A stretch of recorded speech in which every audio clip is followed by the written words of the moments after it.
Welcome to the Heavy Spoilers Show. I'm your host Paul, and in this video we're breaking down the X-Files.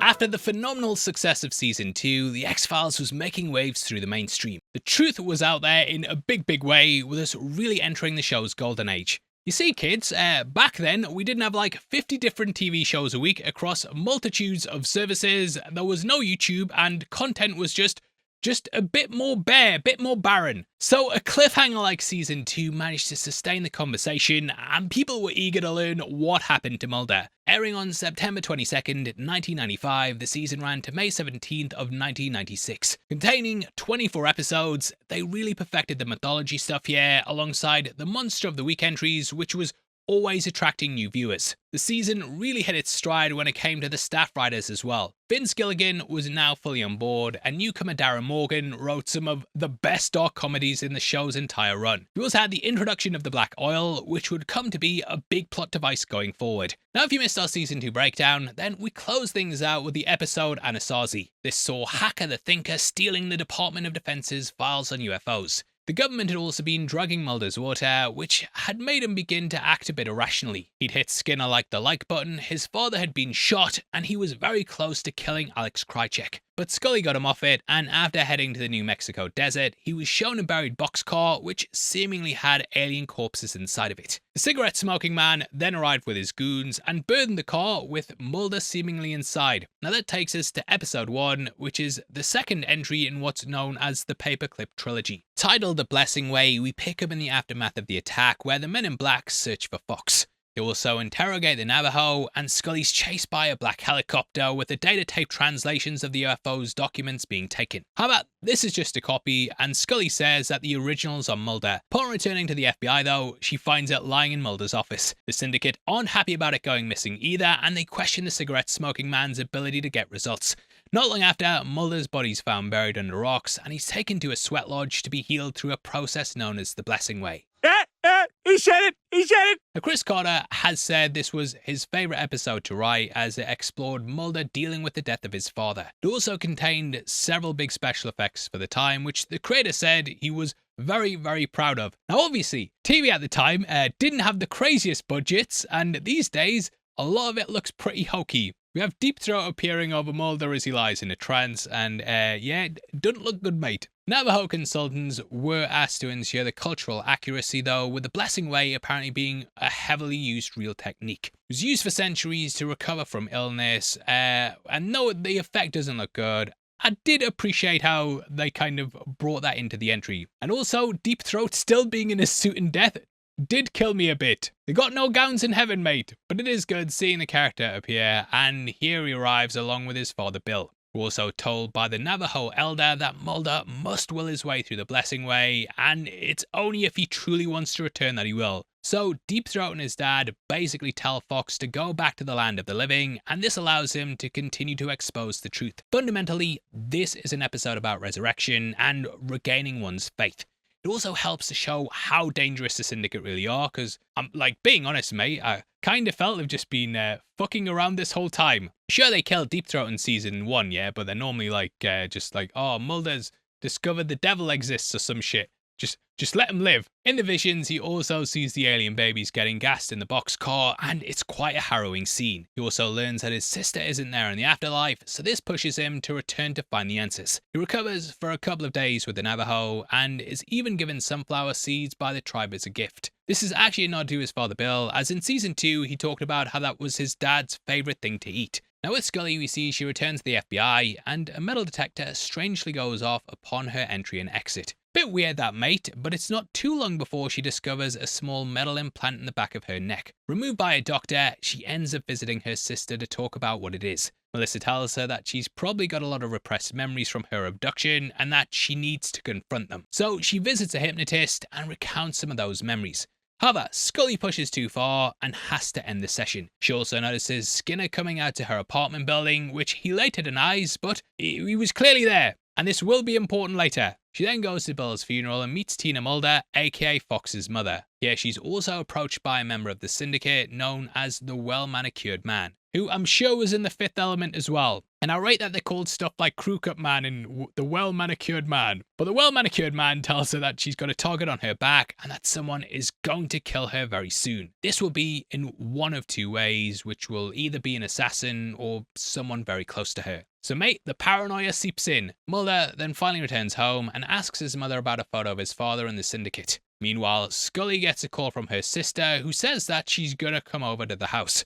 Someone then rings right after and immediately hangs up. So yeah, Scully bails and outside sees Skinner pull up and say they need to talk. In private, Scully isn't messing around though, and she holds Skinner at gunpoint and says to use the rest of his life to tell her the truth. Issue is though, mate, that though you think Skinner was the one sent to kill her, that isn't the case. Melissa then goes to Dana's home, where the assassins mistakenly believe it's the agent. Krycek pulls the trigger alongside someone else who we'll talk about later, and they're then like, shit mate, oh fucked up, let's get out of here. Back with Scully, Skinner then reveals he's the one with the original tape, and then someone steps to the room outside. Scully's distracted, and thus Skinner pulls out his gun, which is how we close out the episode. And yep, though I had an issue with the special effects, I cannot deny how good these final 10 minutes were. Episode 2 picks up immediately where we left off, with that person being revealed to be Mulder. Yay! It's great just seeing the reunion with Scully, and they both hold Skinner at gunpoint, which also shows he fully doesn't give a fuck now. He demands the tape and says they'll kill him if they don't get it, but Skinner says that that's their only leverage. So really, he's keeping them alive. It ends things a bit frosty, and the lone gunman is the next stop in the plot. Here they show the photo of building the syndicate, and the gunman also recognized Victor Klemper. Klemper was a notorious Nazi scientist who found safe harbor in the US when he was brought over during Operation Paperclip. That is of course how we get the titular Paperclip trilogy, with us learning the syndicate were connected directly to them. In real life, we know Paperclip put rockets on the moon, but it was also made up of very shadowy figures. During 1945 to 1959, over 1,600 scientists, doctors, and engineers were hired in exchange for immunity from prosecution of war crimes. Lots of massive things were brushed under the rug, and during the 90s, it all got declassified. This raised a lot of questions around the ethics of using evil men to create what was perceived as giving good results. Because of them, there were advancements in travel, medicine, but people really wondered whether it was worth working with these monsters. So it's the perfect real-life thing to play upon, and it makes you realize that everything is working within shades of grey. So they go and visit Victor, who is played by none other than my fucking man, the Don Gogol from James Bond. Let's go! He then gives them a code to a mine that will apparently give them answers. Now with the syndicate, we see is there a bit annoyed that the wrong woman's been shot and they don't have the tape. The smoking man says, it's all good mate, I'll have it the next day. During this, Victor rings the well-manicured man to say Mulder's alive, which is a bit shit because Smoking Man also just told them earlier that Mulder was dead. Mulder and Scully then arrive at the mine and they find tunnels and tunnels of filing cabinets. These are all in alphabetical order, and they find Scully's with a recent tissue sample. They also find Samantha Mulder's as well and pull back the sticker to see this was originally supposed to be for Fox. This lists all the smallpox vaccinations for those named and has pretty much been collated for every person born in America since the 50s. Mulder then heads outside and witnesses a giant ship moving overhead, which is when Scully gets rushed by alien kids. One of them then goes into a corridor which is filled with light as soldiers arrive and the agents decide to flee during it. Shortly after, Skinner says he'll hand over the tape in exchange for everyone's safety, and he heads to Melissa in the hospital because they know she's being watched. In the staircase, Skinner's then rushed by Krycek and his partner, and they beat him up and then steal the tape. However, people are clearly cleaning up, and after escaping, Krycek notices the car in the car blinking and realizes there's a bomb in it. Krycek barely escapes with his life, and he then calls the smoking man and threatens to release the tape should anything bad happen to him. Now, something that's hilarious about the syndicate is that, throughout the episode, people keep calling them and they're like, right, mate. I'll see you Monday. Nice to meet you the other week. And they then hang up. They then tell the rest of the group some absolute bullshit, with Smoking Man saying here that the hitman's been killed and the tape's been destroyed. While this is going on, Mulder and Scully then go back to Victor's, and here they come face to face with the well-manicured man. He admits that he killed Victor and says that they've been gathering data to work on human-alien hybrids. Bill apparently learned of this, and his daughter was then taken to ensure he kept things hush-hush. Mulder then confronts his mother and asks her flat out if they had to choose which kid to give up. His mother says that she couldn't do it, and thus Bill had to make the choice and ultimately gave up Sam. Hence the file change. The smoking man then confronts Skinner, fully aware that he doesn't have the tape now, so he's got no power over him. But Skinner says that all the Navajo memorized its content and that they'll expose any of it if any of the agents are harmed. So yeah, slight victory for the good guys, but it's not exactly a happy ending, and Mulder goes to the hospital to learn that Melissa's died. So bit of a downer. Now episode 3 is DPO, which has an all-star cast. In hindsight, starring not only Giovanni Ribisi, we also have Jack Black. Black plays a character named Zero who works at the local arcade, and there's lots of 90s games which feels like you're stepping back in time, especially when you see like Virtua Fighter 2. The title of the episode actually comes from all the high scores on this cabinet because back in the day, you could only write 3 letters, kids. Giovanni's full name is Darren Peter Oswald, and that's how we get the title DPO. Now this is Darren's favourite game, but as we see, the guy playing it refuses to budge. They then get in a fight, and strange things start happening, including the jukebox playing Ring the Bells by James. The player then decides to leave, but outside his car radio starts up and starts playing that as well, and the character loses control of the vehicle. He's then electrocuted by it while Darren watches on, and you just know it was him. It was psychic powers or some shit. Can control electricity or some shit.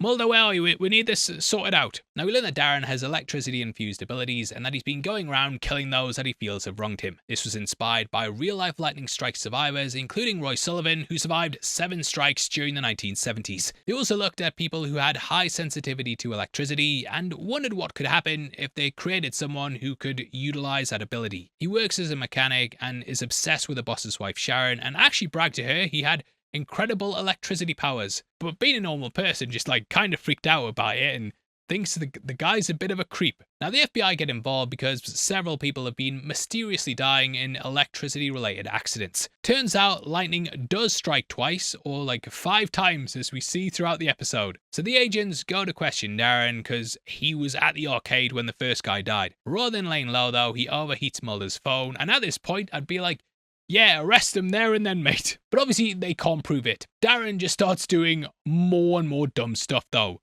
He manipulates traffic lights to cause car crashes and even saves his boss's life by acting like a defibrillator. In his head, he's gonna be seen as a hero, but with all the murders, the walls start closing in. When the agents question Zero, Darren decides to turn on his best mate, and eventually he tries to take Sharon hostage. In the standoff though, he's then struck by lightning once more when trying to overcharge his powers and blast everyone in the area.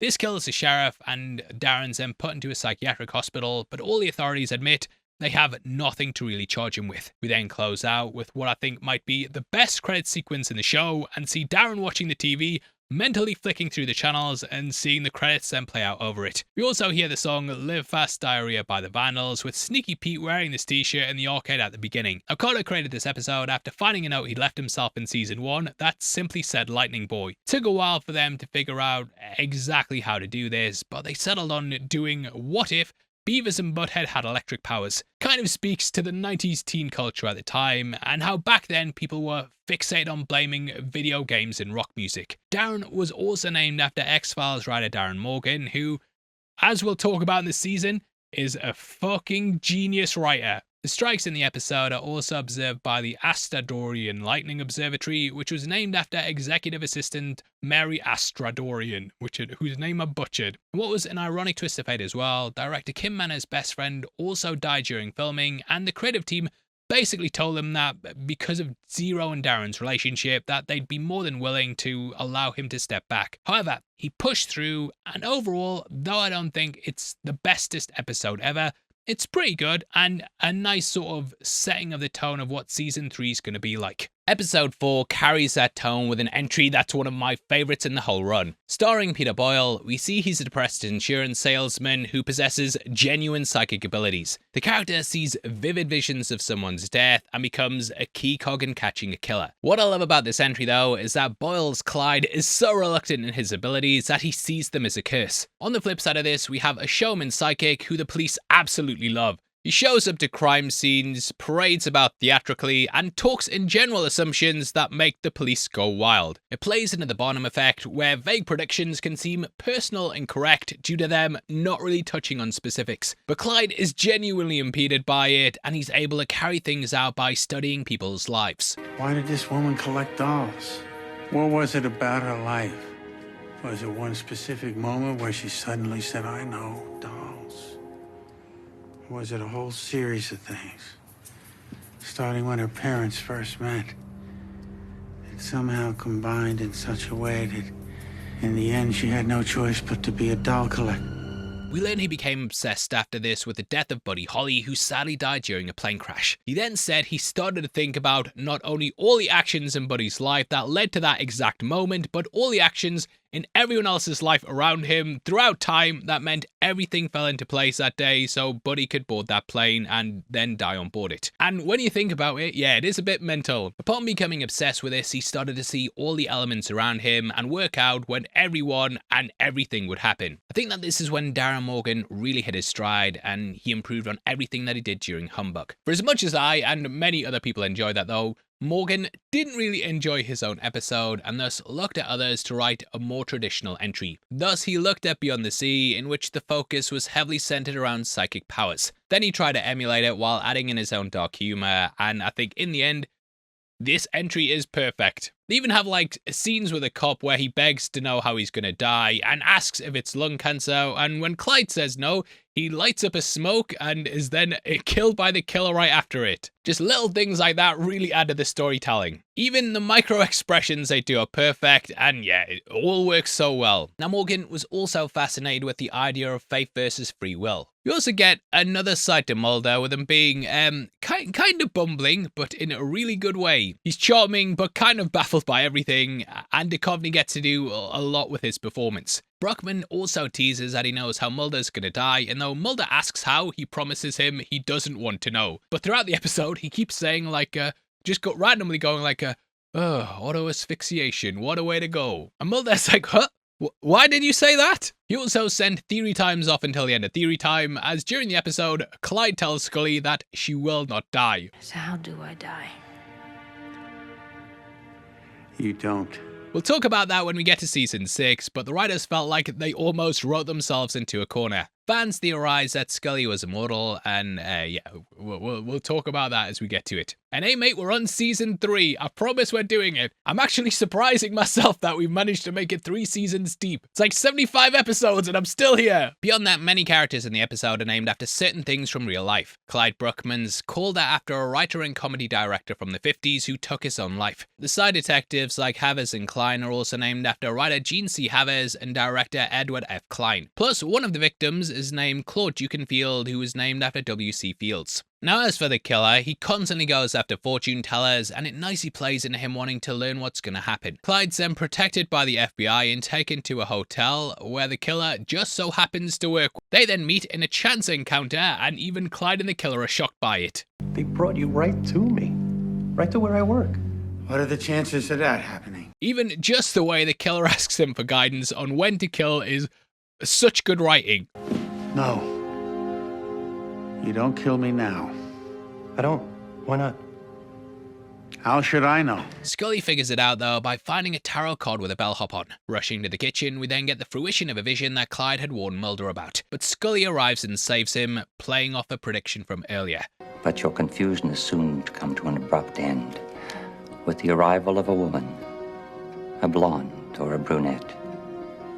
Maybe a redhead. And also, I'm sure those tarot cards are the ones from Live and Let Die. They then return to his apartment to find a letter on his landlord's door with a dog outside. This is a great payoff because throughout the episodes, he'd had visions of his landlord dying in her apartment and the dog feasting on her corpse. He says he's not a bad dog, and Scully ends up looking after it, so it becomes a returning character for an episode down the line. They then travel inside to find Clyde dead, having taken his own life. Scully then holds his hand, and it brings things full circle from a vision he had earlier. Can you see your own end? I see our end.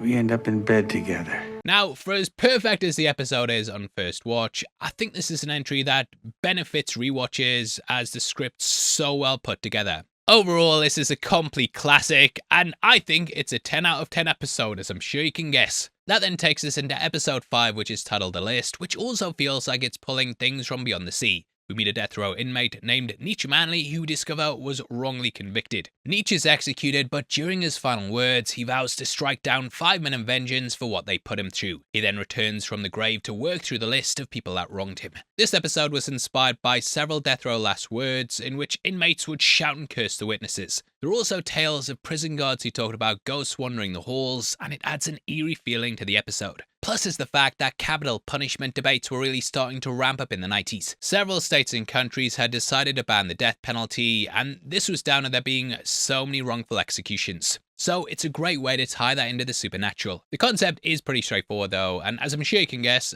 we watch as the gods are killed off one by one. We also get some big actors too, with Keenan's dad Ken Foray playing a god. We've just covered him in our Dawn of the Dead breakdown, and as always, he gives a phenomenal performance. There's a young up-and-coming Bakeen Woodbine who plays prisoner Roke, who apparently has the names of the rest of the victims. Roke tries to bargain his way out of the prison in exchange for revealing the names, but the warden refuses this and even ends up murdering Roke after he reveals that his name's on the list. How's it feeling beyond death row, Warden?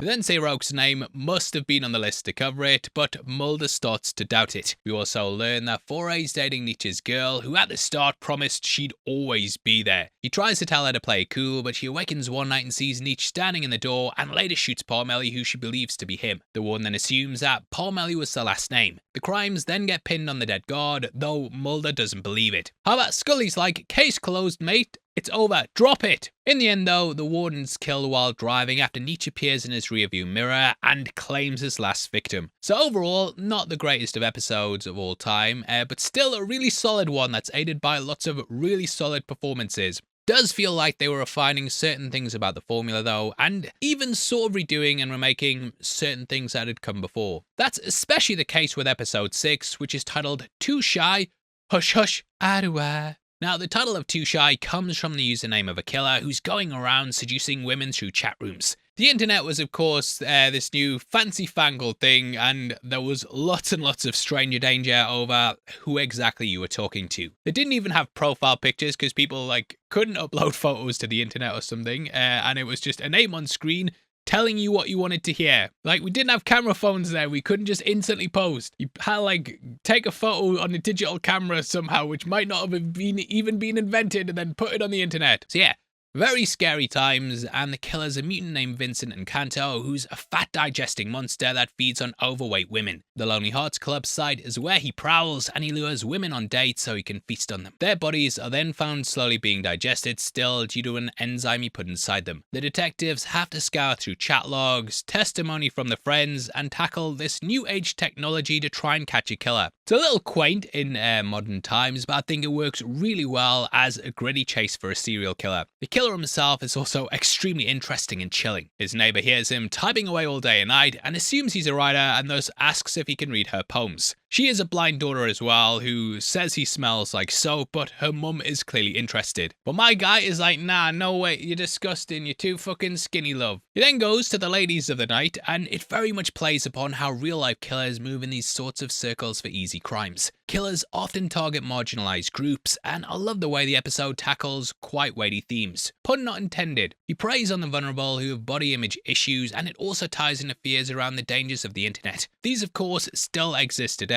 but back then it was even more unregulated and a breeding ground for predators. The baddie exploits insecurities and sucks the fat from them that they feel insecure about in the first place, so it's just a masterful villain. Also wonder if the Chupacabra was an inspiration as well. This weirdly seemed to get a lot of resurgence around the 90s and was said to be something that sucked fat. That isn't the case, and they do a lot of things closer to the Chupacabra down the line, but the Lonely Hearts Killer is a fascinating villain. We also have some funny bits where the FBI distribute a sketch of the bad guy that is basically done on Microsoft Paint. They also do some really chilling moments where the vampire eventually turns on his neighbor, feasts on her, and her blind daughter has to go into the apartment alone looking for her whereabouts. It's very scary. He's caught in the end though, and the agents go to question him, which is where we see he's beginning to flake away. He says he gave the victims what they wanted, which was love and affection, and in return, he got what he needed to keep them alive. You do kind of wonder as well what you'd do if you were stuck with this affliction and had to kill in order to keep yourself alive. He clearly doesn't see himself as a villain either, and says, "I morto non sono più soli," which translates to, "the dead are no longer lonely." And as I'm sure you can guess, I really enjoyed this episode too, and didn't feel lonely watching this at like 5 in the morning. Now, I couldn't remember if this was one I'd actually seen, or if I'd just totally forgotten about it, but it was a really great game of cat and mouse, and overall, another super strong episode. Now, it seems like every single season that we need something set on an army base where a strange apparition is getting revenge on people who wronged them. In this, we join quadruple amputee Leonard Trimble, who's a veteran of the Gulf War. Whereas some amputees get phantom limb syndrome, Mulder theorizes that Trimble has developed phantom soul syndrome. This allows him to astral project, and he torments those who he sees as having led to his condition. It's one of those things that you've seen in the X-Files like 5 times already so far, but unlike those stories, Trimble keeps his victims alive. He burns them, kills their wife and kids, and overall wants them to stay alive and as miserable as he is. The episode deals with a lot of survivor's guilt because those around him clearly feel guilty for how he's been left in this state, and beyond the invisible threat, they also tackle invisible disabilities like PSD and psychologically debilitating things that were still kind of shunned, so yeah. Fantastic study of those as well. Side note too, I also really appreciated the Full Metal Jacket reference. Get some! Get some! Ultimately, they do the usual thing where he goes into a seizure while on a final attack, and then one of his victims comes in and kills him while he's vulnerable. Now, I think if this was the first time we'd seen something like this, then we'd have what's a pretty solid episode. On its own, it worked really well, and I think the performance from Ian Tracy is very, very strong. I just think, though, that it kind of feels like it's retreading old ground. It was writer John Shaban's first time on a script, and I think he probably just looked at what they'd done before, then tweaked it, kind of got used to the process, and though I sound like I'm slagging it off, I don't actually think it's bad. It's just one of those ones that kind of sits amongst the pack. That takes us into episode 8, which is titled Oublie. It's very, very dark right from the off, and we initially start at a school with a young girl named Amy. She's having her photo taken, and we watch as a creepy camera assistant leers her throughout the day. Upon developing the photo, he cuts out a picture of her and then places them together before sneaking into her home while she sleeps. Pretty terrifying, and I actually found this stuff far more unnerving than anything involving an alien or a monster. As I'm sure you can guess, the episode took a lot of inspiration from real life and sadly mirrored something that was going on around the time of production. In 1993, Polly Klaas was kidnapped from her home in California, and this was by a man named Richard Allen Davis. She was held captive and strangled, and the case picked up a lot of national interest.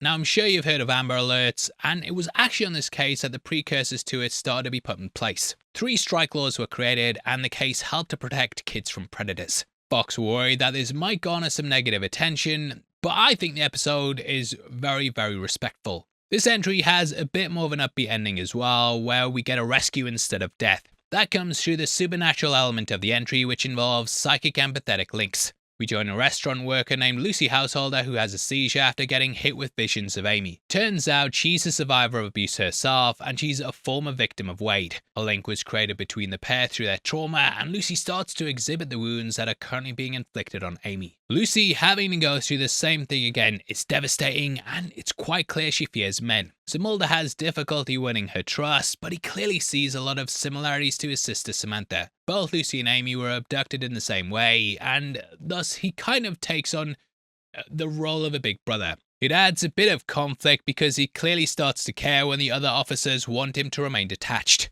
Lucy's blood is somehow found mixed with Amy's, and thus the officers start to suspect she's part of the crime. They discuss Stockholm Syndrome and how Lucy may view Wade as a nurturing person that she's now assisting. But they catch Wade because out of all the students, Amy was the only one who didn't get a photo. So the photographer points him to his assistant. A witness then confirms it's Wade, and since they know Lucy was found at a cabin decades prior, they go straight to it. However, upon reaching it, they find Lucy there instead of Amy. During interrogation, Lucy then begins to say she's wet and freezing cold, and this makes Mulder realise that Amy's at the river. So they rush there to find Amy's been drowned, and at this point, Mulder shoots Wade. He then attempts to resuscitate Amy on the shore, but it just isn't working. However, Lucy gives up her own life to reverse the process and save her while she passes away. And overall, it's a really great episode. After feeling like the series was kind of playing the greatest hits for the last couple of entries, this stands as a wholly original idea that is executed perfectly. We then end with Mulder crying over the body of Lucy, and sadly he was unable to save another woman from a very cruel fate. Also, an oublie is the French word for a pit in the ground with an opening that lets through a bit of light. And that's what Amy was trapped in, so that's why the episode's called that. Now, episode 9 hits a little close to home, and I saw lots of flashes of people I know in this episode, especially in Mulder. To the point, I was laughing out loud at points. What we have, right, is Mulder buying a videotape that apparently shows an alien autopsy. Now, if you're as old as me, then I'm sure you all remember there was a video floating out there that apparently had an alien being worked on by surgeons. And I'm sure my uncle bought about 3 of them. And to be fair, Mulder does question its authenticity. Also, I respect how many Fox shows took a dig at Fox in the 90s. I'm looking at you, The Simpsons. But turns out, the tape is actually real. Title Nisei, this is named after the second generation Japanese Americans. It draws elements from the real life Unit 731, which, yeah, if you haven't seen a YouTube video on, go and watch it after this because it's one of the most messed up stories I've ever heard. This involved Japanese scientists carrying out human experiments in all sorts of biological and chemical warfare tests. Several atrocities were committed, including vivisections, purposely infecting people with the plague, exposing them to frostbite, forced pregnancies, and many things that would get us instantly demonetized if we went any further. It's estimated that up to 10,000 people were put through these tests, and sadly, none of them who carried it out were ever persecuted. This is because America granted immunity in exchange for the data.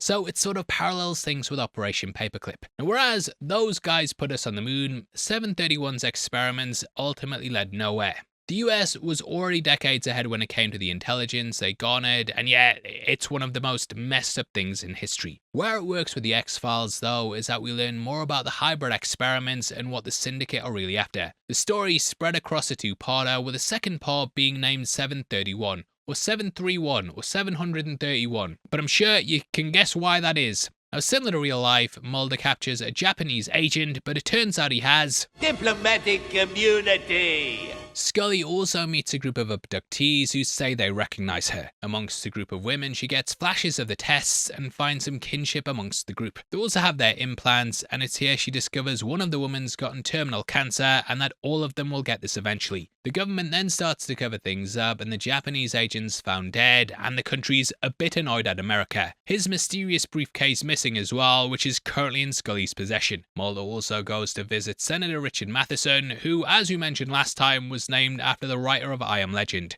Scully also gets her implant run through the labs, and upon watching the autopsy video, she recognizes the scientist who experimented on her during her abduction. During this, Mulder also thinks back to the mine train tracks with the filing cabinets and realizes that the government's been using trains to ship across secretive information. Due to his investigation, helped by Matheson, he finds a secret train car, which seems to have an alien/human hybrid in it. It's around this time that we then meet another of the Syndicate assassins, called the Red-Haired Man. He takes out one of the doctors connected to the experiment's bodyguard while Mulder rushes to the train. However, it has since departed. At Scully's apartment, she's then confronted by X, who tells her to stop Mulder from getting on board the train. Despite her pleas to him, he decides to leap onto it from a bridge, and it's a big stunt to end out the episode. And episode 10 begins with one of the most harrowing scenes in the series so far. We begin with a testing camp and watch as several hybrids are marched to a mass grave and then gunned down. We see things through the eyes of a patient and watch as he's remained hidden due to a hole in the floor. Named Escalante, we discover that this is a leprosy research compound where they've carried out experiments on the hybrids. Cutting back to Mulder, we then see as he loses his phone, and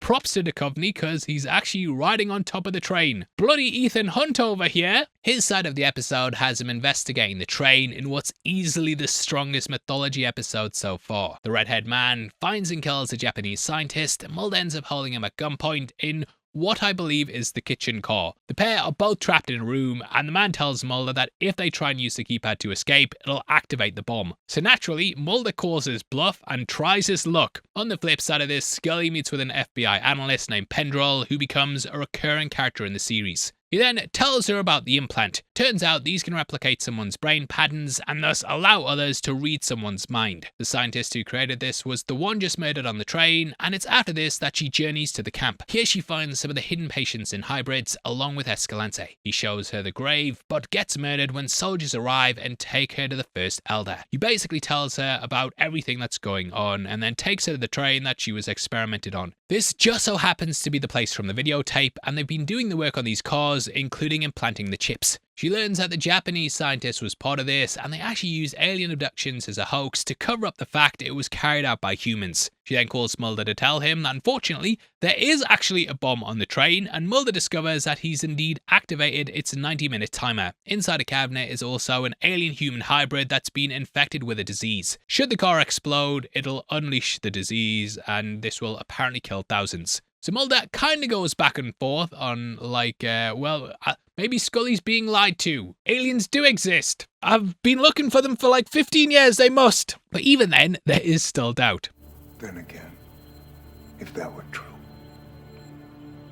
you'd have expected someone would have been here by now to save it. With help from the train staff, they then disconnect the carriage, and the redhead man reveals what's going on. Turns out the subject is actually immune to every biological weapon, which means it in itself is also a weapon. The scientist was trying to smuggle him to Japan, but the American government didn't want the research to fall into their hands. So the redhead man was sent to clean things up. Scully then checks over the tape again and sees the scientist entering a code, which he then passes on to Mulder. Mulder then manages to open the door to the creature, but he's knocked out by the man, which is when he goes to finish things off. All of a sudden though, he gets shot dead and X arrives to stop things. However, the train bomb is still going to go off, and thus he has to decide between Mulder and the subject. In the end, he drags Mulder away from the train right before the bomb explodes, which is a moment I'll always remember. He recovers, and luckily for him, there was a diary found on the train that detailed all the experiments in extensive detail. Or so he thought. Turns out that the diary found was actually a rewritten copy, and it skipped over all the sensitive information. The actual journal is taken to the syndicate, with the truth still being out there. But what a cracking set of episodes. It further divides the agents, and you really start to question if Mulder's just a useful idiot who's been used by the syndicate to cover up their crimes. You're chasing aliens that aren't there, helping them to create a story to cover the shameful truth. And what they can't cover, they apologize for. Apology has become policy. That tagline about apology actually becomes a tagline in the credits at the start as well, and it just shows that the syndicate are clearly running things with ease now. It tops off a high point in the series so far, and is another great building block in the mythology storyline. Which, if you remember our season 1 breakdown, I said I never really liked growing up. But I absolutely love these two running tones they have, and I love that we can jump from this sort of thing to a Monster of the Week one. That takes us into a Monster of the Week one in itself, which is Revelations, and we begin with a sermon from Arlie Ermy. Preaching about how people have lost their way, he begins to exhibit stigmata. He's later murdered by a mysterious man, and it was kind of sad seeing him stick around less than he did in Full Metal Jacket. But that takes us to a schoolboy named Kevin, who also exhibits the signs. The FBI then worries that people who show these signs are being targeted by a fanatic killer. Played by Kenneth Welch, he also appeared with the Duchovny in Twin Peaks. We learn that in the space of 3 years, he's murdered 11 people who exhibited stigmata that the killer saw as false prophets.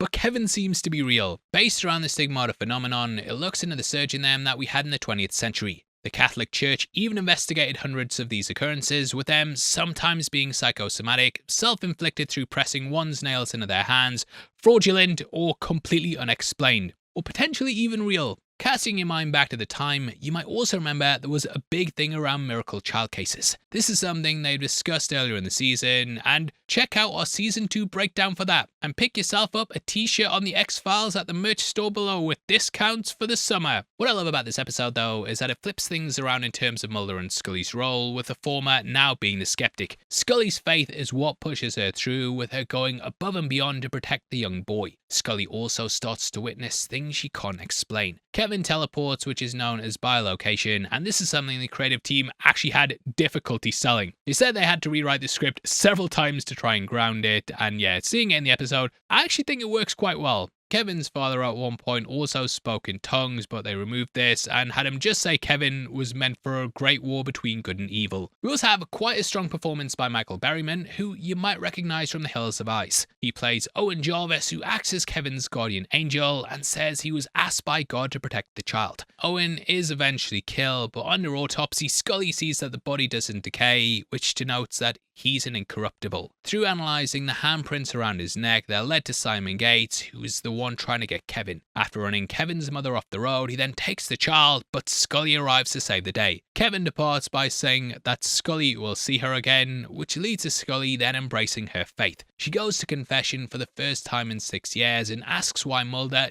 didn't believe the signs she saw. The clergy says that sometimes people must come full circle to find the truth, and this builds off several symbols of recycling that Scully's seen throughout. Even the climax takes place at a recycling plant, with the baddie getting thrown into a grinder. In the end, Scully surmises that God's miracles show that he in fact exists, but unfortunately, no one is listening. Overall, it's an okay episode, I think, but it doesn't really go anywhere that's already been discussed in lots of previous episodes, which I think is a shame. This is the last episode by David Nutter as well, and it was apparently difficult to put together. I think it's one you'll probably forget the next day. And no, Kevin, we will not see you again. This is your last appearance. Episode 12, though, is another banger, and that's titled War of the Cockrophages. Think I got that right. After a swarm of deadly cockroaches infect a town, the residents then descend into panic. Are they robotic bugs? Are they alien probes? Or something a bit more mundane? Well, that's what the episode's here to explore, and it tackles mass hysteria, conspiracy culture, and trying to sensationalize something that might be just a bit boring. Now, you see this all the time where something's very, very straightforward, and even stuff like Jim Carrey going to accept an award after getting some work done on his face. People are like, nah, he doesn't look like that. He's an alien robot creature from another dimension who travels to Earth to accept awards on Jim Carrey's behalf. Because that's what they want to do in those other dimensions. And it's like, is it though? And the problem is that the people who believe this have no proof, and it's impossible for you to get them to backflip out of the mental gymnastics they've got themselves into.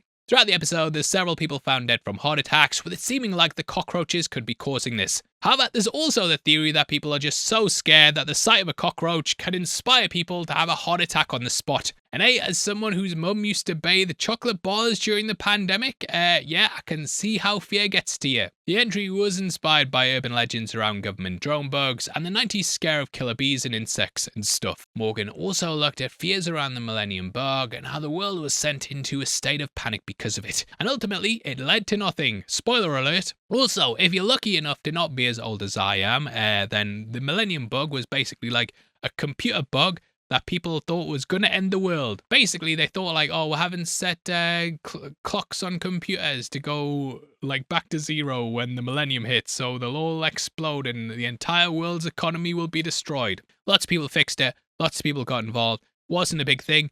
We're still here. Now, this could easily be one of the goofiest episodes they've ever made, and guess what? It is. Written by Darren Morgan, he leans into the humorous side of stuff, and his comedy really shines throughout. They also have practical effects with the creatures, and even bugs crawling beneath people's skin, that they then forcibly remove with a knife. Looking at you, the mummy, I know you took it from this. Turns out this is actually a real psychological condition though, in which people see bugs under their skin and in extreme cases try and forcibly remove them. So it just plays in the panic, and we watch as Mulder starts to investigate the scene. Scully's at the end of the phone during most of the episode, and she talks to Mulder and basically guides him through the situation. At one point he comes across a house full of cockroaches, and it turns out this is actually an experiment in the area in which they try and infest the house to see the effects. Now, who is running this?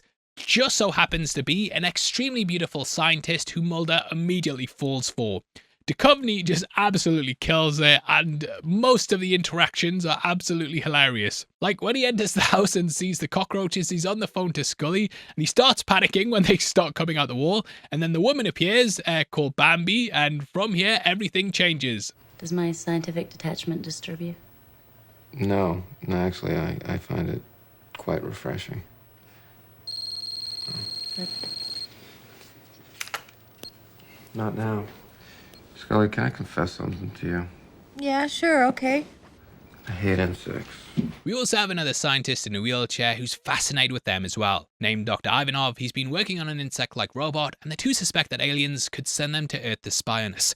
After examining the bug, he then says they're superior to any that he's seen before, and thus Scully arrives at the town. They do a great effect here after the scene where a cockroach even crawls across the screen, and yeah, fantastic work all around. Scully then shows up to a supermarket where everyone's panic buying. There wasn't toilet paper flying off the shelves, but it got pretty close. It got pretty close, mate. The episode then ramps up with the agents discovering that there was a lab created to try and make methane into fuel. They'd been importing animal dung into the country, which had brought with it a rare breed of cockroach. Naturally, Mulder believes they're alien bugs that consume the methane for fuel, and they then head to the facility. Here there's a scientist who's so paranoid he thinks Mulder might be a cockroach in human form, and he shoots a pipe full of the gas, which blows up the facility.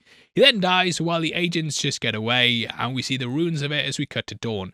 Here we watch Bambi and Ivanov meet and leave with each other, clearly besotted by their shared interest in insects. Better luck next time, Mulder. Maybe the woman you always wanted is standing right beside you. Anyway, the final scene is Mulder writing up his case notes, and he sees a strange insect coming towards him. Is it an alien? Is it a robot? Is it simply just a regular insect? Well, we don't know, as Mulder crushes it with an X-file, and that closes out episode 12. Episode 13 is called Syzygy, which, no idea if that's the right pronunciation, but it centers around girls with telekinetic powers that are brought on by the planet's alignment. We start off with a eulogy of a dead football player who's been seemingly murdered by a local satanic cult. This is given by his friend, and wait a second, is that fucking Ryan Reynolds? Fucking hell, it is! They brought out the A-listers for this season. Reynolds is then approached by two girls from his class who say that the cult comes after virgins. The trio then ride out together where they tempt him with the offer of sex, and phew, mate, I don't know if high school me could have resisted this shit, even if I knew they were evil. The next day, the police then find the kids being hanged, and we follow the rope to see it was the two girls. Played by Wendy Benson and Lisa Robin Kelly, you might recognize the latter from that 70s show. When it comes to real life though, it kind of plays off the satanic panic, even to the point a goat is the high school mascot. That's where they kind of lead you down the path, but it actually leans more into astrology. We have a big scene where Mulder goes to check into a hotel, and the receptionist is like,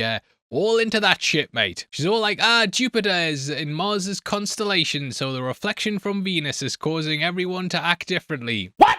The moon constantly gets focused throughout the entry, and there was the belief that people could be influenced by to commit crimes. It's where the word lunatic originates from, and even stuff like the From Russia with Love book talks about how Red Grant committed murders every time there was a full moon. But those theories and the receptionist sound insane. But the thing is, she's right. Mulder and Scully are affected by this as well, with the former being a big flirt with one of the local detectives, Angela White. He sniffs the air for her perfume, and even goes outside to sniff Scully to check if it's her. The pair almost get it on in the motel as well, but Scully arrives and busts it up. And Scully is not too happy. In fact, she's affected by the moon as well, and while Mulder's getting horny, she's getting angry. They even use this to address one of the fan criticisms about the first two seasons, which is that Mulder always drives the car. Will you let me drive? I'm driving. Why do you always have to drive?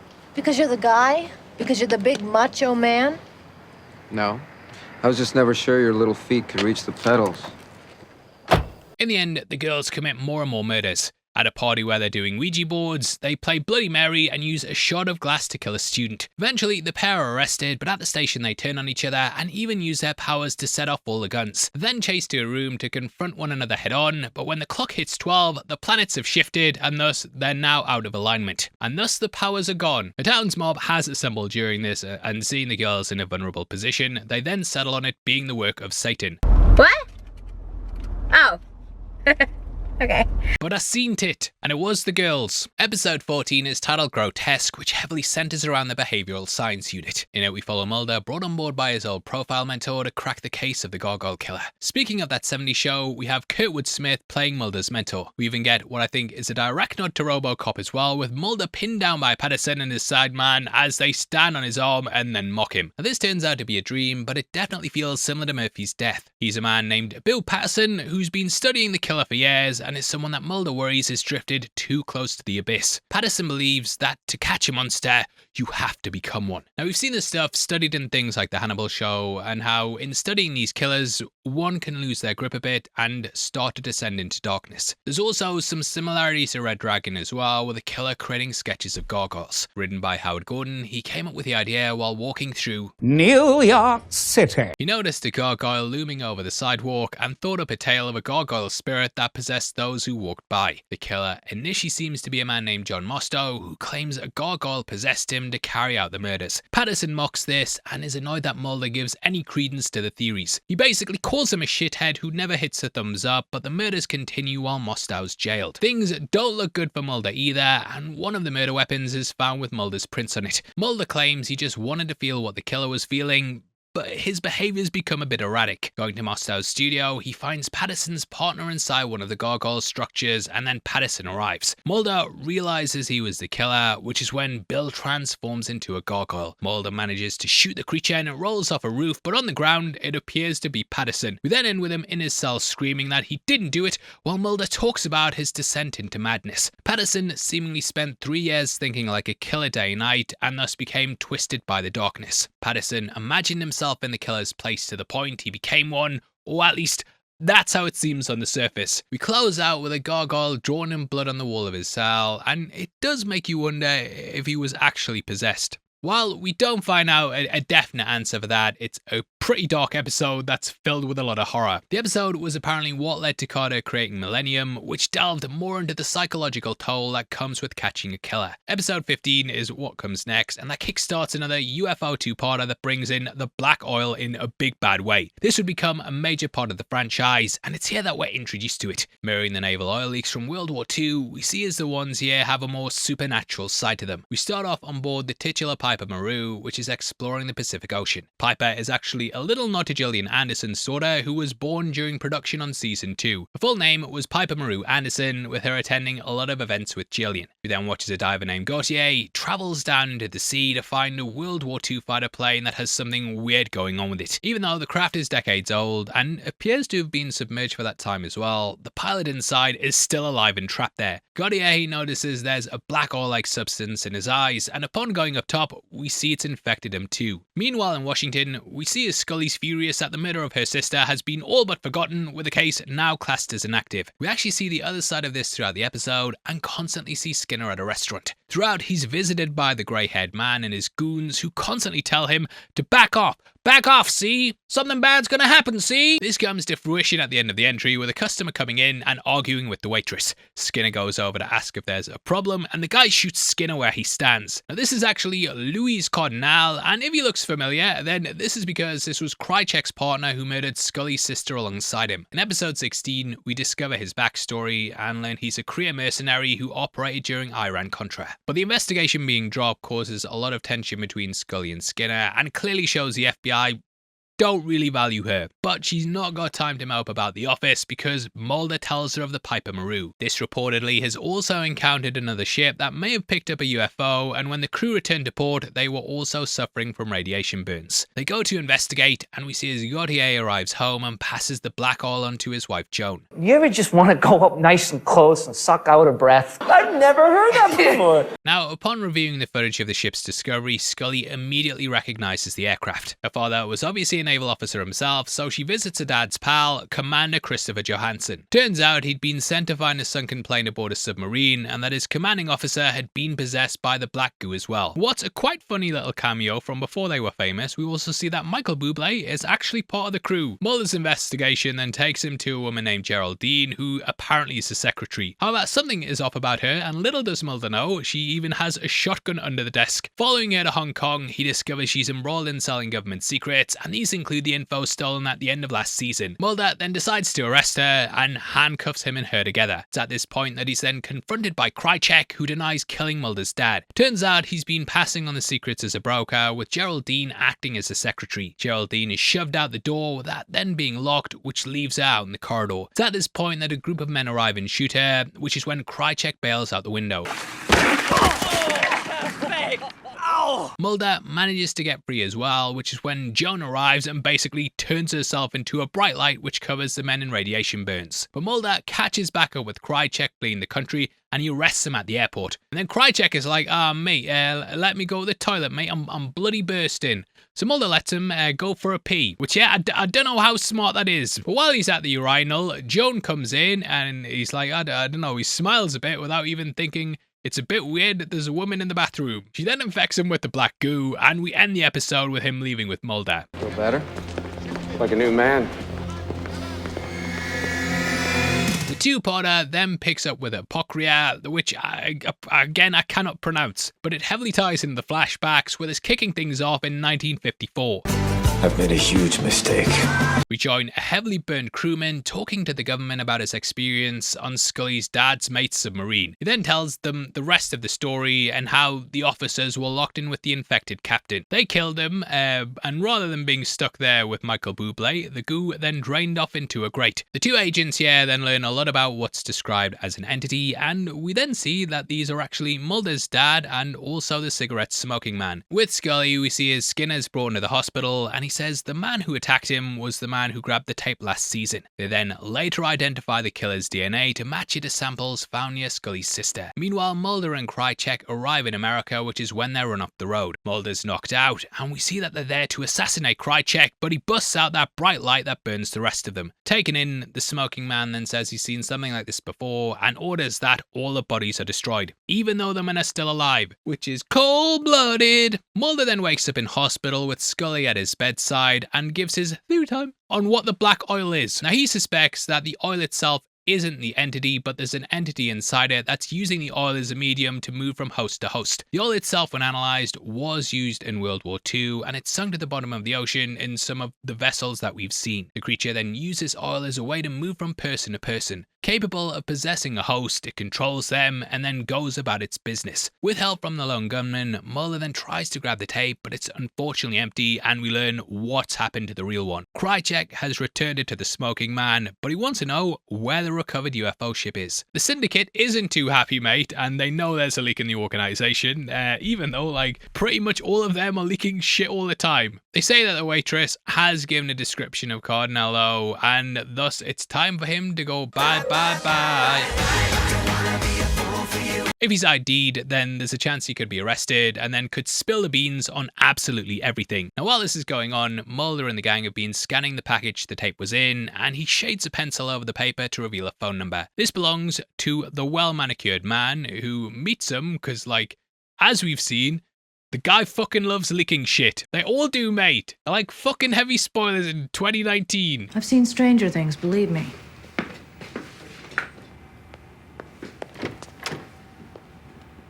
I believe she has. Yeah, Stranger Things was pretty good until last season, wasn't it? Hey, there's like a sandy floor, Marie. Inside the tummy?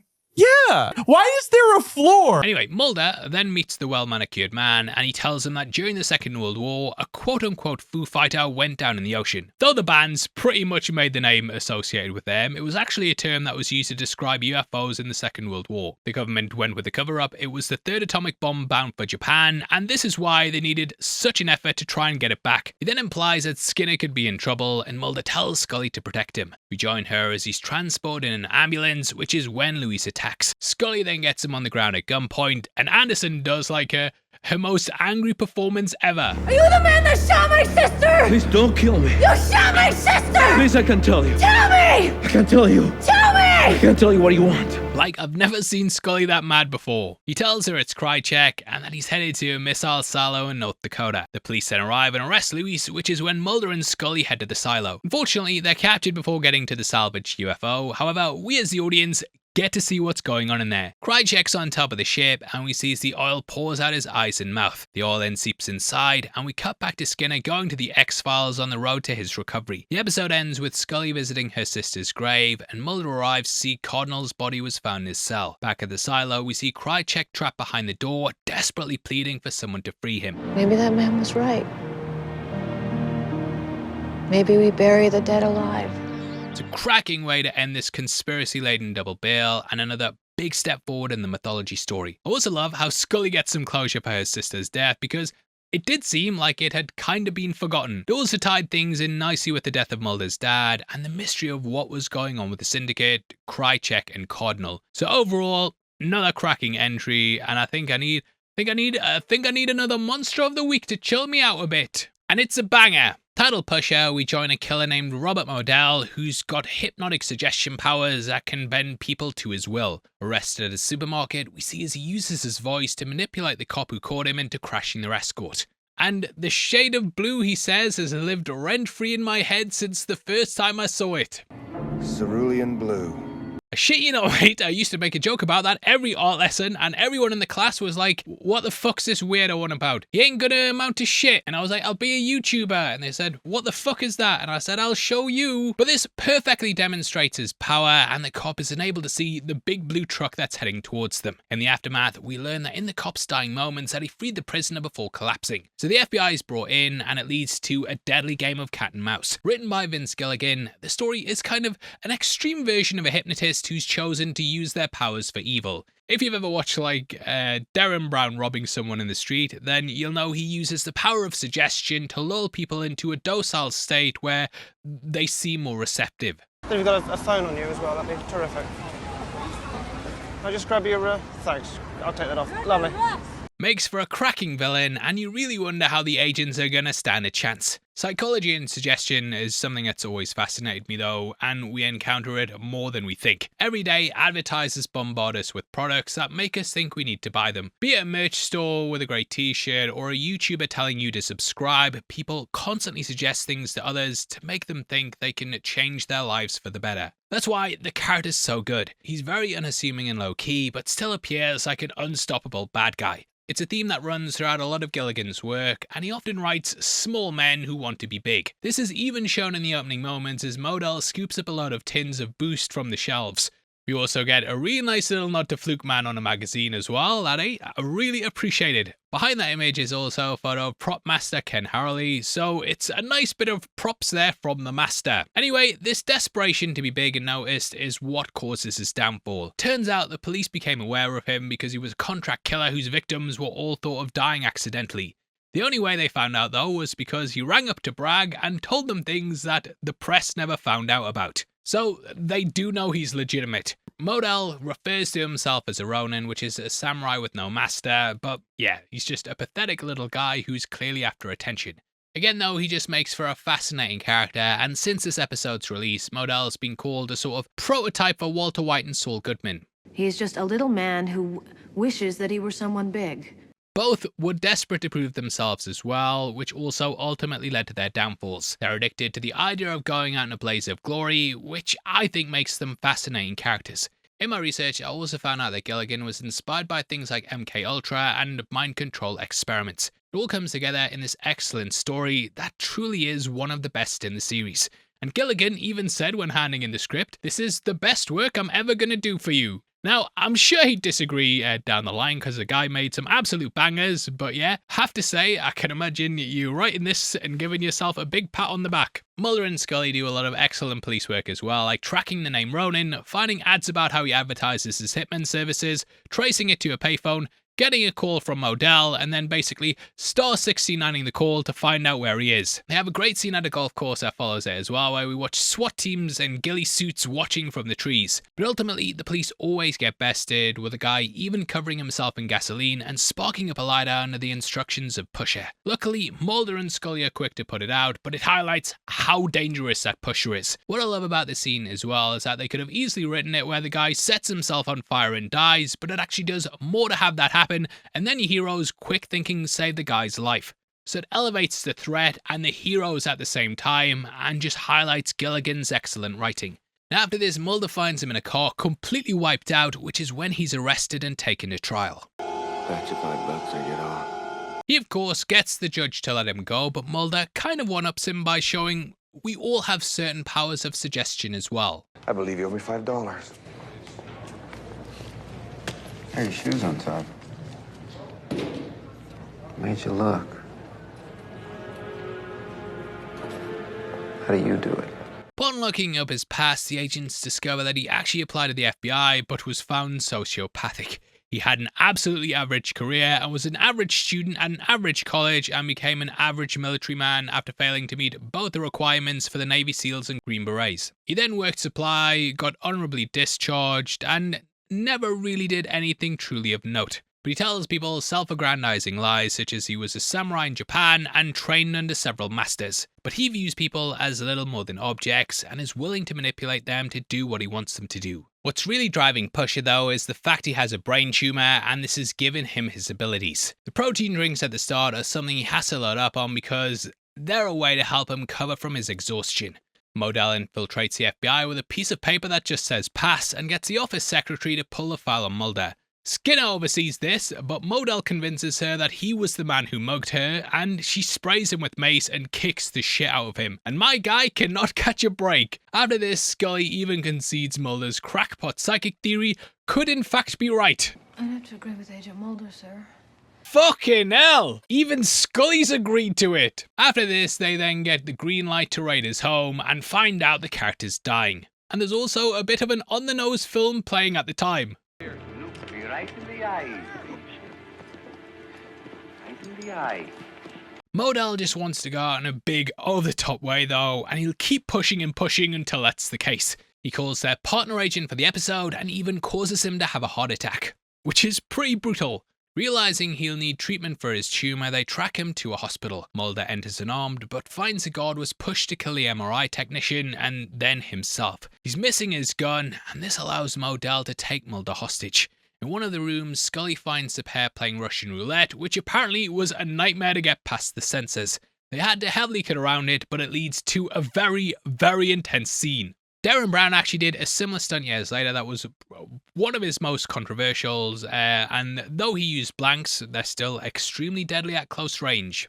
And I just got flashes of that. And hey, shout outs Darren Brown! Eventually, Modell makes Mulder take aim at Scully, but after noticing a fire alarm, she pulls this and breaks him out from under the influence. He then finally shoots Modell, and they visit him in hospital where he lies in a coma. It's here that we then learn that Modell's tumor will likely kill him before he regains consciousness. However, the horrifying truth is that Modell had been told at his MRI that the tumor was operable, but refused to have it taken away. Modell was addicted to the power, even though said power was killing him. All he was a man who wanted to be big, and he didn't care about the costs that came with it. Now, Modell will return in Avengers Doomsday and down the line in another episode, but hey, this is up there for me in terms of like tombs when it comes to villains in the X-Files. And I absolutely love this episode. Episode 18 is Teso dos Bichos, which begins with an Ecuadorian archaeological dig disturbing the remains of a shaman. This seemingly releases a plague of man-eating rats who've been possessed by a curse. The episode centers around cultural desecration and how museums and digs often disturb sacred shrines because they see their quest for knowledge as being more important than respect. Carmen Jojo plays a big part in the episode as well, but I don't know if the character is that memorable in the long run. Now, archaeological curses have been, a talking point for decades, and I vividly remember learning about Tutankhamun during school. Tutankhamun, I'm British, or Tutankhamun. As I'm sure you know, though, his gravesite was disturbed, and misfortune started before the explorers one by one. It created countless urban legends, stuff like the mummy, and since then, there's been the feeling that disturbing the dead can often have disastrous consequences. See Poltergeist, for example. It also plays into the legend of the Chupacabra, which is something that we've discussed earlier in the breakdown. In reality, though, this is the spirit of a jaguar, which has come to seek vengeance. Now, I don't think it's one of the stronger episodes, and the climax involves the agents going into the sewers where they're attacked by a litter of cats. Litter of cats, is that right? I don't know. Litter just came to my mind because I was thinking of like kitty litter, litter of cats. But yeah, I'm not a scientist, so I don't know. Either way, they're swarmed by a number of cats, but watching it, I was like, what? Is this scary? Tesos dos Bichos actually means amount of small animals, and this swarm is created by that vengeful spirit. But like, yeah, we've had demon teachers and shit at this point, so I'm not sure how scary that 20 cats are. Maybe you feel like a dog or something. Sounds like it was a nightmare to film though, and the ending actually had to be changed while shooting because the cats wouldn't do what they were instructed to. They were actually supposed to jump and attack the agents, but yeah, it doesn't happen, and I guess never work with animals. Ryan Airy, you are a saint for sticking with Doug that long. To make matters worse, Anderson also had a cat allergy, and yet even the creative team admitted the climax was a disaster. Like, Kim Manners, who directed it, even begged Carter to let them shoot with a Jaguar, as there was no way to make the cat seem menacing. Even the cast said the episode was very, very bad, and Manners made them all Tesos dos Bichos Survivors t-shirts. Since then, they've all said it's a low point, and Manners has referred to the episode as Teso dos Bitches. As for the story, the agents manage to escape, and the cats are never seen again, and we end with the site being covered up once more. Episode 19 is a much more grounded affair though, inspired by real-life black market organ harvesters. Hell money hits home on a fear that a lot of people have, and I'm sure we've all heard these horror stories. It's called hell money. It's used as an offering during the Chinese Festival of the Hungry Ghosts. The 90s was filled with tales of people going out on one night, having the time of their life, and then waking up to find a kidney removed. There's black market gambling scenes, strange occurrences, and a shadowy organisation that finds value in the human body. Now, the episode started out because Carter basically had the idea of a pyramid scheme for body parts. This was then combined with a lottery in a small town idea that writer Jeff Laming had as a backup. He also considered a ghost in Chinatown at one point, and all these ideas basically morph into this script. The ghost is where things get supernatural, but the story has quite a personal side to it. In it, we join an immigrant named Sin who's looking after his daughter who suffers from leukemia. Played by Lucy Liu, this is prior to her getting her big break on Ally McBeal that pretty much made her a household name. Sin, her father, then goes to the underground lottery where people gamble to either win big or lose an organ. We see firsthand what happens if they fail, with a man being feasted on by ghosts that remove his heart. They place a frog inside the body, and when Anderson does the autopsy, quite a chilling discovery. As I'm sure you can guess as well, Sin's name's drawn later in the episode while the agents are desperately trying to put an end to the operation. This is alongside Detective Chow, who's played by none other than BD Wong. The agents think that Chow might be looking the other way to protect his community, but he later reveals that they don't tell him anything at all. They're immigrants while he's American born, and therefore it adds a lot of complexity to the episode and his character. But with his help, they manage to get Sin, and we learn a bit more about the people running the operation. This includes someone known as the Hard-Faced Man, who isn't in the syndicate, but he's played by legendary Asian actor James Hong. He's quite calm, but also threatening as well, and he talks Sin into gambling more and more, even though Sin keeps losing. He assures him that no one can be that lucky, but also says there's no way to exit the games. He says that a ghostly fire will consume him if he does, and they use superstition and manipulation to control their victims. Really adds a lot of tension and takes the episode in quite a personal direction where you really care for the family. His heart is eventually chosen as the piece to be taken, and Chow storms the place and disrupts the organisation. In this we learn he's been taking their bribes, but he's finally decided that enough is enough. Mulder and Scully hear this and then rush in and also stop Sin from being operated on by the Hard-Faced Man. Chow eventually turns against his masters and shoots the man in the soldier, and thus they arrest him. When they take him in to question him though, we learn that everyone who's part of the racket refuses to testify against him,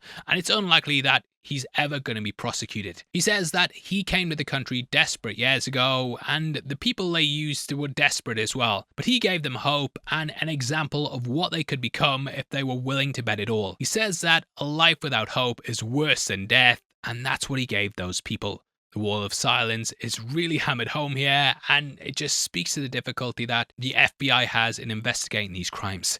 Now in the end, very, very messed up ending, and though Sin's daughter's been placed on an organ donor list, he was wanted for corruption crimes as well, but he seemingly vanished like a ghost. Well, at least to the agents. We end with him alive, trapped inside an oven, which sparks up and gets rid of his body. Closes out what's a very chilling episode, but where we go next is a bit more comedic, and it's one of the best yet. Jose Chung's From Outer Space is one of Darren Morgan's best, with it being a brilliant meta commentary on the show itself. Covers things like the alien autopsy, abductions, the Men in Black, and more, and basically acts as a comment on people's obsession with UFOs. Starts off exactly with the kind of thing you've seen 1,000 times before, with a couple driving home when their car's brought to a halt. They then step out to see some greys before being abducted. However, some big stop-motion alien arrives, and the pair talk, which is when we realise something is going to be a bit different about this episode. What is that thing? How the hell should I know? Journeying back to the X-Files, we meet renowned author Jose Chung, who's writing a book on alien abductions. Morgan came up with the idea for Jose after an actor audition for the show in the style of Truman Capote, which, though it didn't make it, is something that stuck with him. Jose ends up coming over to Millennium with Morgan penning Jose Chung's Doomsday for that show. As we see, Scully recounts the story of the couple, and we get lots of eyewitness statements throughout the entry. The first of these are Harold and Chrissy, with the latter going under hypnosis to talk through the account. Harold also goes under it as well and describes being trapped in a cage alongside a grey who's smoking away. But I'm not a rapper. Where stuff gets hilarious though is how the witnesses recount each statement with all of them adding in their own little bits of personality. Like Scully is a massive fan of Jose and refuses to swear, so she bleeps all the curses that their partner says. Hey, I just got a call from some crazy blankety-blank claiming he found a real live dead alien body. We also have a guy who got visited by the Men in Black who acted pretty strange and crazy throughout. The Men in Black have of course been, massive parts of pop culture for decades, and not just because Will Smith said, that's a Men in Black. The fascination around them, though, actually started around the time of Roswell, when it was reported that strange figures in long black coats and hats appeared at the sighting of a UFO. They then try and quieten people about speaking out and silence the masses from ever learning the truth. There were even theories they were aliens themselves and are said to have acted extremely strangely. That's something they bring across the episode, though, and they actually explain why they do it. Apparently, 'tis just an act so that if someone ever told anyone about how they were acting, it would sound so stupid no one would believe them. In the episode, they're played by Jesse Ventura and Alec Trebek, with Mulder even telling people the latter looked like Alex Trebek. And yeah, you can imagine if you started telling people that, no one would believe it. There's a man they visit also named Rocky Crickenson, who said he also encountered the stop-motion looking alien. Named Lord Kinboat, he took him to the Earth's core, and yeah, again, it's very unlikely he'll be believed. We also meet sci-fi fan Blaine, who wishes to be abducted because life's just so boring. He hates his job, wants to go somewhere nice, and is desperately hoping that aliens come and get him. Which is relatable, I suppose. He actually describes Mulder and Scully as being the Men in Black themselves, and talks about them in some of the funniest ways possible. One of them was disguised as a woman, but wasn't pulling it off. Like, her hair was red, but it was a little too red, And the other one, the tall, lanky one, his face was so blank and expressionless. He didn't even seem human. I think he was an android. The only time he reacted was when he saw the dead body.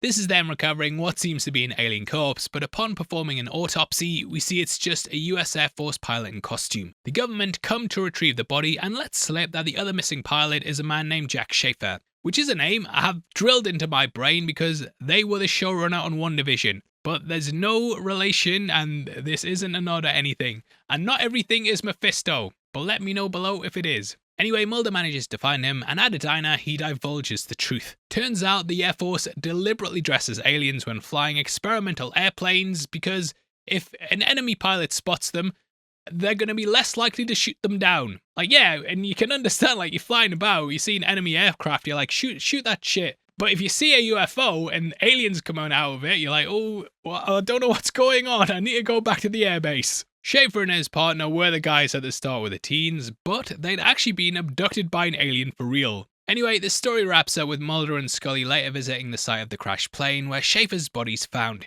He's carried off by the military, and Scully says that though it's disappointing, it actually wraps up better than a lot of the X-Files tend to do. And yet, considering how many open-ended episodes there's been, I actually really appreciated this. The book is then published, and we see that Rocky's moved to Cali and created a cult based around Lord Kinboat. Blaine now works at Rocky's job looking for UFOs, and we see he gets electrocuted. Chrissy rejects Harold after all they've been through, and Scully reads Chung's book, and we see that Mulder's sitting watching the Bigfoot tapes. Closes out what's an incredible episode that parodies conflicting witness testimony, belief, misinterpretation, government conspiracies, and everything involving UFOs. Beyond that, the episode's also filled with Easter eggs. There's a nice nod to the hypnotist from Morgan's previous episode, and we also have it taking place in Class County, which is a reference to Philip J. Klass. Klass argued that most UFO sightings are actually Venus, which is something the Men in Black tell the witness to report. Robert Schaefer is picked up in Jack Schaefer, and he builds a mountain out of potatoes as a nod to Close Encounters. We also have Rocky being a reference to musician Rocky Erickson. Beyond that, we have the debunking of the alien autopsy video, and Detective Manners is named after director Kim Manners. The cover of Jose's book is based on the book Communion by Willie Stryber, and they have the stop-motion stuff as a nod to Ray Harryhausen. So a very in-depth, enjoyable and fun episode, and another 10 out of 10 from Morgan. Episode 21 is titled Avatar, and it heavily involves Agent Skinner, who gets embroiled in a mysterious plot.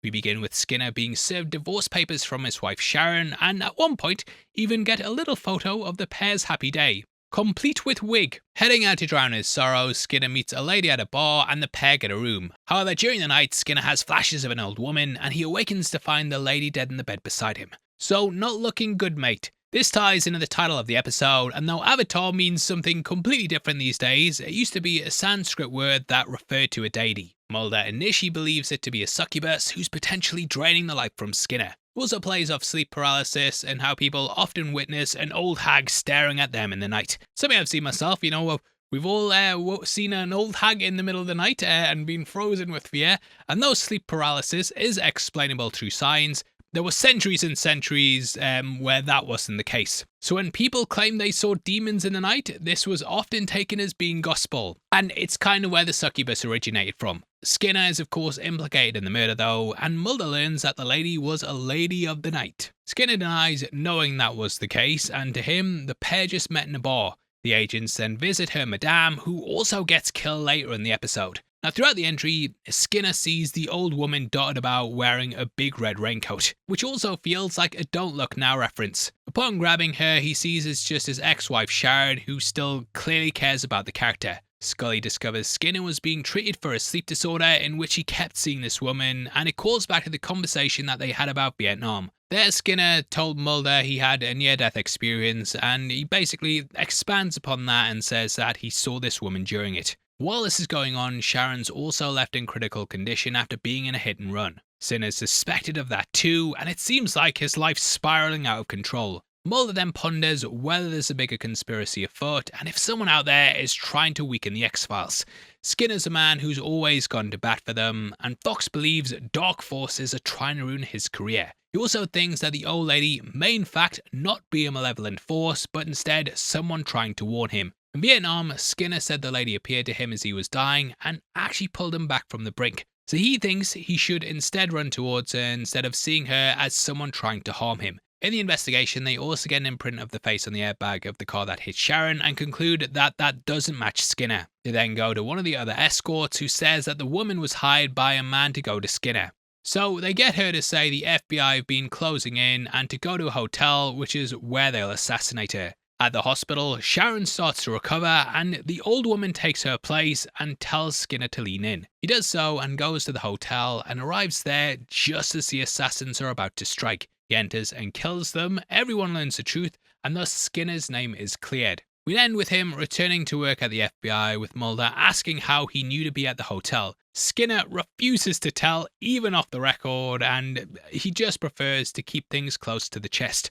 But it's clear something supernatural has happened, and we end with him placing his wedding ring back on his finger. Episode 22 then takes us to a tale called Quagmire, which is about a big giant lake monster named Big Blue. Clearly, it's playing off the Loch Ness, and this was obviously a story that dominated the 20th century. Back in the day, people used to get away with just sticking a dinosaur toy in the water, snapping some photos, and saying it was a creature they spotted while out on the loch. You look at this stuff now as well, and it seems pretty stupid, yeah, but people were like, let's say, less sophisticated when it came to spotting fakes. And hey, to be fair, I have been on Facebook recently and seen some of the stuff your uncle shares, and I'm not sure people are any better these days. But I do feel Loch Ness kind of gained a second resurgence in the 90s, and we had lots of paranormal documentaries across TV. We even had that movie with Ted Danson, and there were numerous sonar scans across the loch with new improved technology. Sailors would go out scanning the deepest parts of the loch that people couldn't reach before, all in the hopes of confirming wee Nessie. Mulder even mentions how you'll often find prehistoric creatures in lakes, and though you initially think like dinosaurs? No, sharks. Sharks have been around for millennia and millennia. We then hear locals talking about their encounters, and it kind of plays off the witness statements, hoaxes, and legends. I think when you look at these sorts of things as well, it doesn't even really matter if it's true. What matters is if it's entertaining, and if it fills you with a sense of wonder that there's something in the world that we might not fully know about. It also touches upon the business around it and how people will sell maps, t-shirts, and hats, all with the idea that there's something out there. It also clearly gives nods to things like Jaws, such as victims being fished from the water and a swimmer being dragged backwards. The authorities also try to play it down to stop a panic because the town's economy relies on visitors, so the episode has a wealth of things to play with. Like all good sea monster stories though, the characters eventually have to take to the water themselves, which is when their boat's attacked by Big Blue. This sinks and the pair are marooned on a rock, and like Jaws, we get monologues and character moments. Scully has a monologue about how Mulder's like Ahab on a doomed mission to try and take down Moby Dick. UFOs and the paranormal are Mulder's white whale, with him constantly going after them no matter the cost. Moby Dick, of course, also inspired Jaws, and it's nice to have this fish story inside a fish story. They then hear something splashing in the water and realise that in the pitch black of night, they didn't know they were right beside the shore. This is Dr. Faraday, and they realise the experiments he's been carrying out have dropped the amount of food that Big Blue has access to. Thus, Big Blue's been coming further into the lake and seeking out other food sources. It's all just how the food chain works, and mate, this is why the attacks on the humans have ramped up. Faraday is then attacked by a strange creature in the night, and the agents quickly run after it. However, it is revealed to be an alligator, and thus it seems like this has all been overblown hysteria. The agents then leave pretty disappointed, but then we see Big Blue swimming before submerging beneath the water to the sound of frogs. Now, overall, it's not the best episode, but I think they were clearly in a bit of a bind with it. Darren Morgan was brought in to do some last-minute rewrites, and he added in lots of nods to his own work. For example, in Clyde Bruckman's final response, Scully took the little dog Queequeg and disappears here before getting eaten by the creature. We also have the stoners from War of the Coprophages who sit at the dock while talking about getting high. You want to get high? Episode 23 kind of starts off as a Monster of the Week thing before then tying in with the greater conspiracy. This penultimate entry begins with a man who sees the face of a dictator on every person he looks at. We learn that he and his family were Holocaust survivors and that the face he's been seeing belongs to a man persecuting Jews. This plays into his anxiety, and he believes the man is appearing in every facet of his life. So he kills his wife as he believes she's him, and then attacks the police who arrive after seeing the face there as well. Now Mulder is tipped off to this being an X-Files by the plainclothes man, with Dana also falling victim to it too. Early on, Mulder spots a cable repairman fixing something to a TV pole. Discovering a strange device, he and Scully pore over the tapes the killer was obsessed with before committing his violent acts. Scully obsesses over them too, and upon stepping outside her motel, she sees Mulder in a car with a cigarette-smoking man. The next day, she notices the car's been moved, and Mulder telling her he popped out for a bit to get a paper doesn't go down well. Slowly, she spirals into a state of paranoia and believes that Mulder's working with the bad guys. This is to the point she even shoots at him through a door and goes on the run back to her mother's. Mulder's pretty torn up by it as well, and he goes to the lone gunman to try and figure out why she's cracking. Now it turns out that the tapes themselves are emitting a signal on certain color bands that Mulder's unable to see as he's red-green colorblind. The police also find the body of a red-haired woman, and we have an agonizing scene where Mulder goes to identify her, and we have to watch for about a minute in silence before he finally says it's not her. And even though I know Scully doesn't die in this episode, there were parts of me that thought she might. Eventually, Mulder tracks her to her mother's, where she's calmed down before being taken to a hospital. Mulder realizes the signal kind of works like the Blood episode, where it plays upon your fears and paranoia. As we learn, the government's trying to control moods, so people will or won't allow certain things to happen. Mulder eventually tracks down the cable guy, but it turns out that X has killed him. X had actually been the one passing on info through the plainclothed man, and X terminated him too, so he couldn't leak who his source was. The episode ends with a cigarette-smoking man meeting X in his car, and X informing the huffy-puffy guy that the leak is plugged and Mulder's source is dead. The smoking man then ominously wonders who the source of Mulder's source was. Overall, I think the episode's pretty good, and it nicely builds off the fears around violence on TV making people killers. I don't think it's one I'd rush back to rewatch, but it just adds more paranoia to the overall story. Here we go to episode 24, titled Talitha Kumi. The season finale reveals lots of things about the cigarette-smoking man, the shape-shifting bounty hunter, faith healers, and more. It has lots of biblical analogies, and the name Talitha Kumi is something that comes from Mark 5:41. That's in reference to Jesus healing the daughter of Jairus. In the opening, we join a diner where a man draws his gun and watches a man in a suit tries to talk him down. However, tensions escalate and he starts shooting the customers before he himself is shot by a sniper. Things take a turn when the man in the suit then begins to place his hands upon the victims, and we see he heals them with a touch. Turns out that this healer is named Jeremiah Smith, and he disappeared while being questioned by police. So the hunt starts for him, but things aren't easy with Mulder even witnessing him looking completely different on some footage of the scene. While this is going on, we also get the smoking man meeting Fox's mother Tina, where he talks about her husband and how the three had many happy memories connected to the summer home. Now, he says Bill was a nice guy who was good at many things, but that the smoking man was better at others. What do you mean by that? But yeah, there's some clear tension between the two, and from the off, it's very clear the pair had a relationship, and this is the first clue that reveals ye olde cigarette smoking man is actually Fox's father. I repressed it all.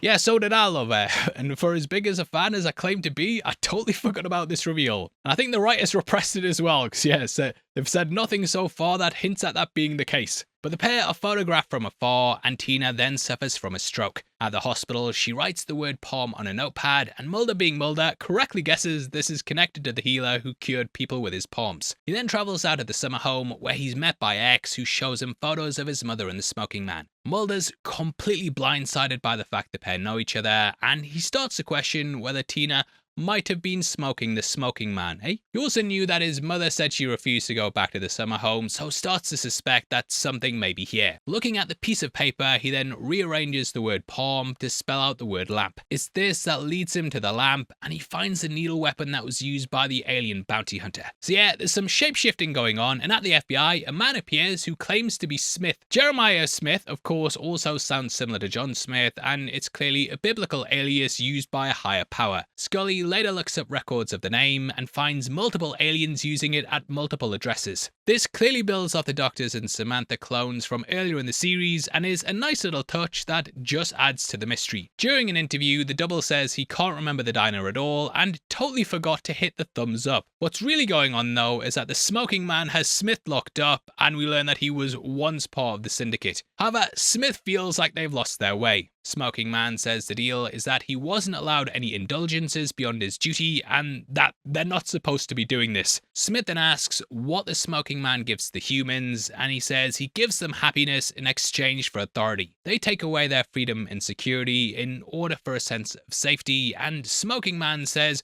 man can't be free because they're corrupt, weak, ruthless, and just need to be controlled. Smith clearly doesn't agree, and in front of the smoking man, he then turns into Deep Throat before then morphing into Mulder's dad. The smoking man's clearly taken aback, and Smith reveals the character's also dying of lung cancer. It's an absolutely cracking scene that was actually based on some work by Dostoevsky. That is the chapter The Grand Inquisitor, which comes from the book The Brothers Karamazov. Karamazov. Nailed it. The diner at the start is even called the Brothers K, which is a reference to the story. The entry itself is based around the idea of loyalty and how sometimes sticking to your duty can often lead you to sacrifice those you love. Smith has clearly departed from his role and obligations in order to try and help others. Mulder even questions his allegiances as well and is forced to choose between the X-Files or his loved ones. Mulder then arrives at the FBI and talks about his mother before angrily asking what happened to Smith. He blames the smoking man for why his mother had a stroke, but there doesn't seem to be any leads. And Scully is like, oh mate, Smith came in days ago and he's back at work. Nothing to see here, mate. End the season. Now, obviously, Mulder and Scully decide to go and visit him, but when talking to him, he bumps into a pile of men and then shapeshifts into someone else, so the pair just let him go in the confusion. And it always cracks me up thinking the bounty hunter was there for like days on end just doing a menial job. Mulder then visits his mother, which is when he spots the smoking man. You gonna smoke that? Or you want to smoke on this? It's here that Smoking Man reveals that Tina actually called him as she wanted to discuss Samantha's whereabouts. Meanwhile, we see as the bounty hunter arrives at the prison Smith's being held at, and we get him morphing back into his classic Brian Thompson look. However, the cell is empty, and thus Smith is out in the wild. Shortly after, Mulder meets X in a car park, with the latter telling him to hand over the alien weapon. He says Mulder will be murdered simply for possessing it, and demands that the agent hands it over. But Mulder refuses, and thus the pair fight, which leads to them both pulling their guns and deciding to walk away. You're a dead man, Agent Mulder. One way or the other. Scully then returns home, which is where she gets a knock from Smith, and after Mulder calls, the trio decide to meet at an abandoned oil refinery. At least I think it is, mate. Mulder then draws the needle because he doesn't really trust Smith, and I wouldn't either if I knew there was some shape-shifting aliens. Speaking of shapeshifters, the bounty hunter then arrives, needle drawn, and we end the episode with him marching towards Mulder. So, that's how we close out the season, and it's clearly the best one they've done so far. I think the creative team really found their footing here and just knew exactly what made the X-Files work. In the past, we kind of had the odd little personal tie-in, but here, they really saw in weaving the characters into the tales themselves. Mulder and Scully are no longer blank slates that are just going through the events, they're deeply tied to lots of them, and it makes the stakes feel even bigger. Plus, we have a wealth of real-life history that perfectly ties into so many of the stories. Be it Operation Paperclip, Unit 731, or even stuff like Loch Ness, it makes the fiction resonate on a much deeper level. Overall, this is another brilliant entry, and I hope you've enjoyed us going back through it. Please drop a like on the video if you have, and also leave a comment with all your thoughts below. If you want to follow us on Instagram as well and keep up to date with what we're doing, then make sure that you check us out at Heavy Spoilers. Did you know as well that members of the channel also get early access to videos, and if you click the join button, you get a breakdown like this once a week, every single week for just 99 cents a month. Huge thank you to everyone who's done that. It really makes a difference to the channel, and yeah, massively appreciate it, and I am eternally grateful. If you want something else to watch, we've got a breakdown on screen right now as well, so definitely go head over there. I think it might be another alien themed thing. I think it might be Alien itself, so yeah, I'll see you on that one. Out of the way, thank you for clicking this. I've been your host Paul, you've been the best, and I'll see you next time. Take care, peace.